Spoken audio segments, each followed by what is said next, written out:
How to share your screen on Zoom. Hello and welcome back to our YouTube channel.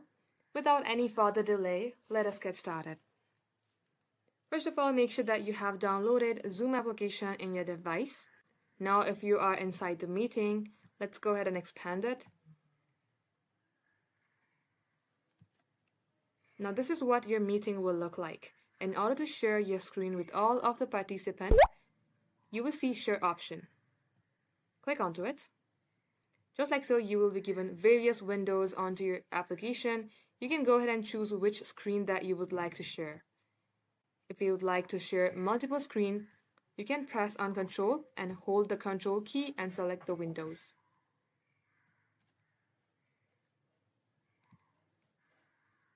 And once done, click on to share. And as you can see that, it shows you are sharing screen. Just like so, this is how you know that your screen has been shared. If you would like to stop doing it, click on to stop share. So that wraps up today's tutorial. Thanks for watching the video till the very end.